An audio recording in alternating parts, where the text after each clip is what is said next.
Assalamualaikum warahmatullahi wabarakatuh. Balik lagi di channel Jason. Di kesempatan kali ini kita akan membahas metode biaya sel minimum atau disebut greedy. Di tabel B-3 kita akan dilihatkan tabel yang from to ABC supply 16 B6 B8 C10 dan supply-nya 150. Di 2 A-nya 7 B11 C11 dan supply-nya 175.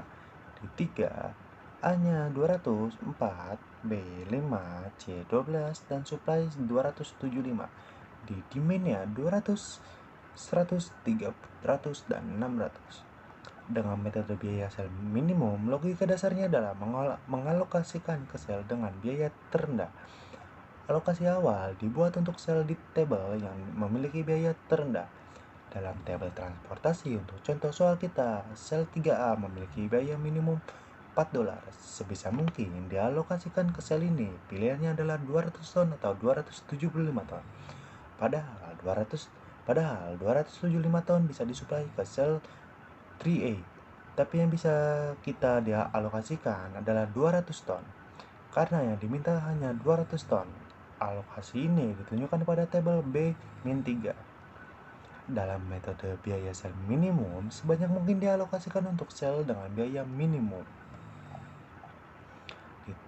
Kita lihat lagi di tabel B-3, kita sama akan lihat di tabel yang seperti di atas. Yang ini sama ya. Perhatikan bahwa semua sel yang tersisa di kolom A sekarang telah dihilangkan. Karena semuanya gandum yang diminta di tujuan A, Chicago, kini telah dipasok oleh sumber 3 Des Moines.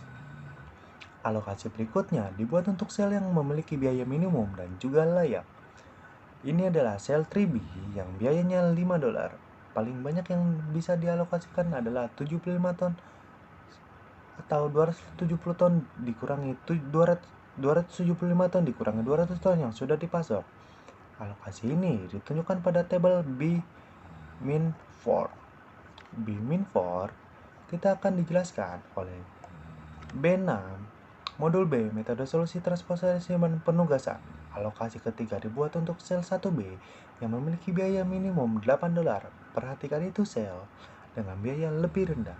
Seperti A1A dan 2A tidak dianggap karena sebelumnya dianggap tidak layak. Jumlah yang dialokasikan adalah 25 ton. Alokasi keempat, 125 ton dibuat untuk sel 1C. Dan alokasi terakhir, 175 ton untuk sel 2C. Alokasi ini yang melengkapi solusi biaya sel minimum awal ditunjukkan pada tabel B-5. Kita bisa lihat B-5. Sini sudah ada yang dikurangi dari sel B-4. Total biaya dari solusi awal ini adalah $4.550 dibandingkan dengan total biaya sebesar $5.925. Solusi sudut barat laut awal bukan kebetulan bahwa biaya total lebih rendah menggunakan metode biaya sel minimum.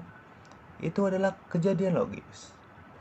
Sudut barat laut metode tidak mempertimbangkan biaya sama sekali dalam membuat alokasi. Biaya sel minimum metode tidak. Oleh karena itu, wajar jika biaya awal yang lebih rendah akan diperoleh dengan metode terakhir. Dengan demikian, solusi awal yang dicapai dengan metode biaya sel minimum biasanya lebih baik karena memiliki biaya yang lebih rendah, lebih mendekati solusi yang optimal.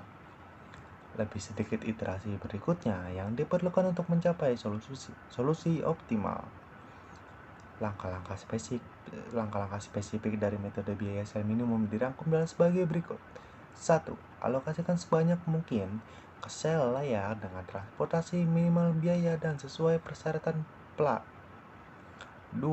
Ulangi langkah 1 hingga semua persyaratan PLA telah terpenuhi. Dan 3. Metode biaya sel minimum akan memberikan solusi dengan biaya lebih rendah daripada barat laut. Solusi sudut itu karena mempertimbangkan biaya dalam proses alokasi. Jadi di kesempatan metode biaya sel minimum kita akan dibahaskan dengan sesuatu yang namanya berat dan kita dihitung-hitungkan, kita meminimalisir apa yang kita keluarkan yang kita pertimbangkan di metode ini. Jika kalian kurang jelas, komen di bawah dan jangan lupa like, komen, dan subscribe.